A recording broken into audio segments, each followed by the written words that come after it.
হাইকোর্টের division bench. আমরা সরাসরি চলে যাব শহীদ মিনারে, যেখানে চাকরি প্রার্থীরা রয়েছেন, যাদের নজর ছিল যে আজ কি হতে চলেছে, আজ তাদের চাকরি থাকছে কি থাকছে না। আমাদের সঙ্গে সরাসরি রয়েছেন আমাদের প্রতিনিধি প্রিয়াঙ্কা আইচ ভৌমিক। প্রিয়াঙ্কা, প্রতিক্রিয়াগুলো নিতে চেষ্টা করব, তারা বলছেন এই মুহূর্তে।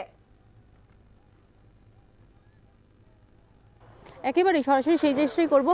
এই আজকের যে রায় 32,000 চাকরি কিন্তু বহাল রাখলো কলকাতা হাইকোর্টে, এই মুহূর্তে দাঁড়িয়ে আপনারা কি ভাবনা চিন্তা করছেন? আমাদের একটা জায়গায় ভাবনা চিন্তার জায়গা ছিল যে দুর্নীতির বিরুদ্ধে আমাদের লড়াই প্রথম থেকে ছিল। আমরা চেয়েছিলাম যে লড়াইটা এমন হবে যে আমাদের লড়াইটা কিন্তু কখনোই 32,000 যোগ্য শিক্ষকের বিরুদ্ধে নয়, লড়াই ছিল দুর্নীতির বিরুদ্ধে। আমরা চেয়েছিলাম আমাদের কাঙ্ক্ষিত লক্ষ্য পূরণ হোক।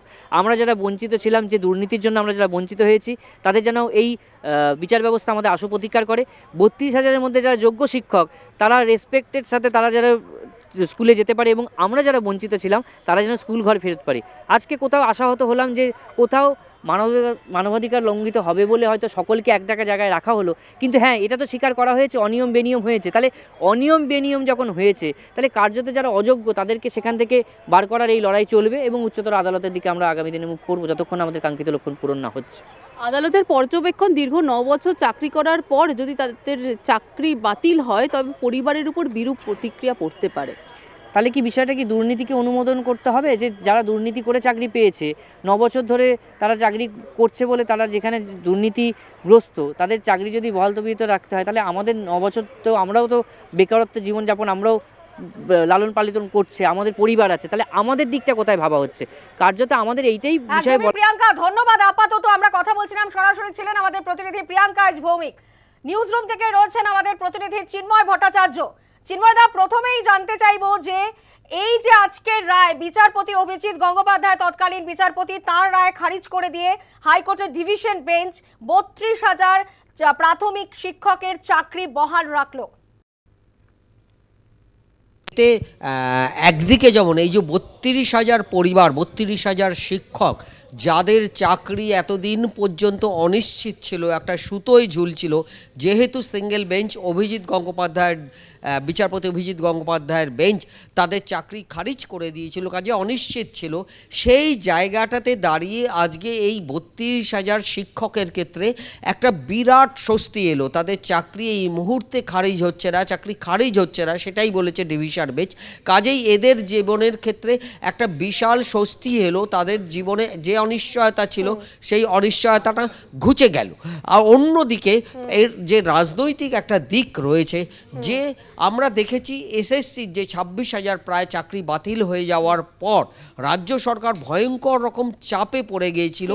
এসএসসি ভবনে, বিকাশ ভবনের সামনে দিনের পর দিন রাস্তা অবরোধ করে তারা অবস্থান করেছে, বিক্ষোভ দেখিয়েছে।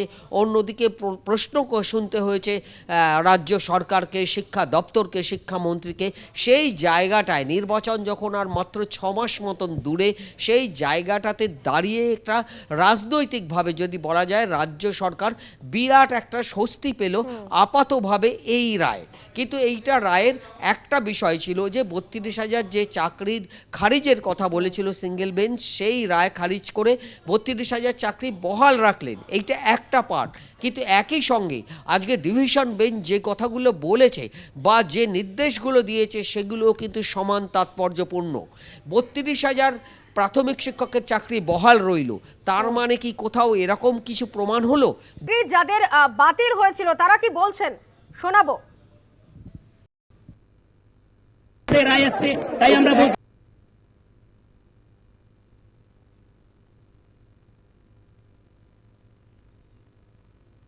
চিন্ময়দা, আপনি যেটা বলছিলেন, হ্যাঁ, যেটা বলছিলাম যে অন্য আরেকটা পার্ট রয়েছে, যে সিঙ্গেল বেঞ্চের রায় খারিজ করে দেওয়া হলো, তার মানে কি সিঙ্গেল বেঞ্চের যে সমস্ত নির্দেশে এইটার বাদে অন্য যে সমস্ত নির্দেশ ছিল সেগুলোও কি খারিজ হয়ে গেল? তার মানে কি এটা কোথাও প্রমাণ হলো যে এই সমস্ত নিয়োগে কোনো রকম দুর্নীতি হয়নি? না, সেরকম কিছু হয়নি। কারণ দুর্নীতির হয়েছে যে, এবং দুর্নীতির তদন্ত চলবে, এই কথা কিন্তু আজ একই সঙ্গে জানিয়ে দিয়েছে ডিভিশন বেঞ্চ। অর্থাৎ পার্থ চট্টোপাধ্যায়, মানিক ভট্টাচার্য সহ আরও যে সমস্ত অভিযুক্ত ছিল, চার্জশিটে যাদের অভিযোগ করা হয়েছে, তাদের বিরুদ্ধে তদন্ত কিন্তু চলবে। অর্থাৎ এই সমস্ত নিয়োগের ক্ষেত্রে দুর্নীতি হয়েছিল, প্রাথমিকভাবে সেটা কিন্তু মনে করছে ডিভিশন বেঞ্চও দুর্নীতি করা হয়েছিল, কিন্তু তারপরেও যে এই নিয়োগগুলো বহাল রইল তার পেছনে কিন্তু একটা মানবিক দিক রয়েছে। এই সমস্ত এই 32,000 শিক্ষক প্রায় 9 বছর ধরে চাকরি করছেন, আজকে 9 বছর পরে হঠাৎ করে চাকরি গেলে এই 32,000 শিক্ষকের পরিবার বিপদে পড়ে যাবেন। এই জায়গাটা বারবার এসেছে, আজকে বিচারপতি যখন নির্দেশ দিয়েছিলেন সেই নির্দেশ নামায়। কাজেই 32,000 শিক্ষককে যে বহাল রাখা হলো সেইটা একটা মানবিক দিক রয়েছে, কিন্তু একই সঙ্গে এইটাও কিন্তু ডিভিশন বেঞ্চ বারবার জানালো এই সমস্ত নিয়োগের ক্ষেত্রে যে দুর্নীতি হয়েছে, অন্তত প্রাথমিকভাবে যে দুর্নীতির তথ্য আদালতের সামনে এসেছে সেই দুর্নীতির তদন্ত চলবে।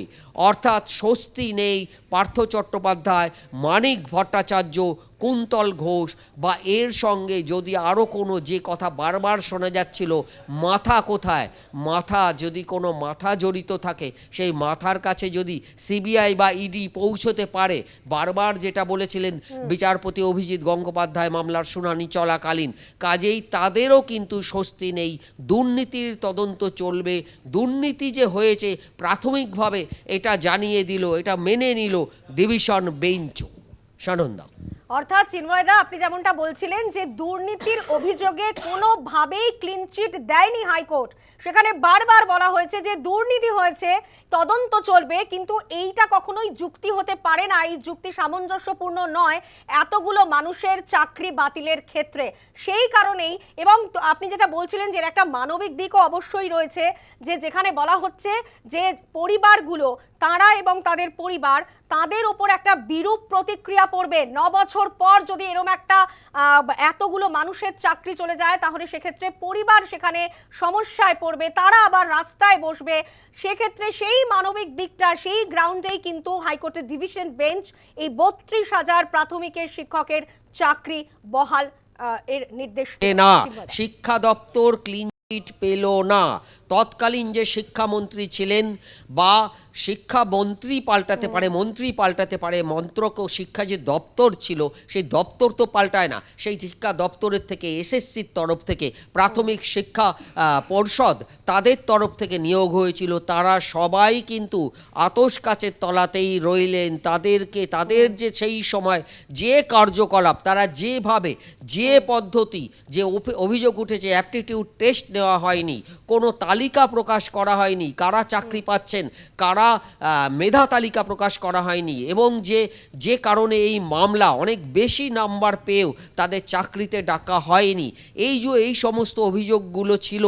শিক্ষা দপ্তর, শিক্ষামন্ত্রী, তৎকালীন শিক্ষামন্ত্রী, প্রাথমিক শিক্ষা পর্ষদের সভাপতি তৎকালীন মানিক ভট্টাচার্য সহ যে শিক্ষাকর্তারা এর সঙ্গে যুক্ত রয়েছেন তাদের কিন্তু কোথাও কোনো রকম স্বস্তি মিলল না।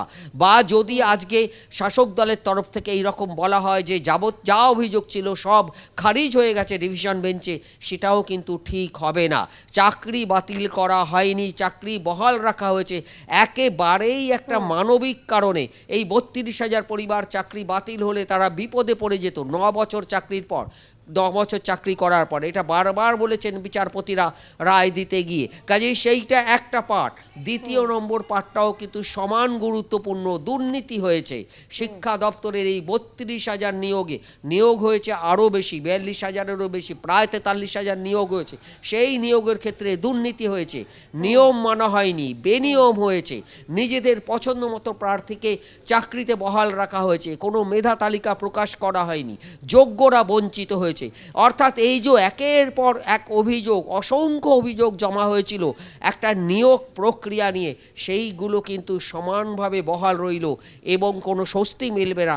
কারণ সিবিআই এবং ইডি, কেন্দ্রীয় দুই সংস্থা, এই নিয়ে যেরকম তদন্ত করছিল তদন্ত চালিয়ে যাবে। যদি সেই তদন্তে যে চার্জশিট পেশ করা হবে এবং তারপর চিন্ময়দা, আমরা প্রত্যেকেই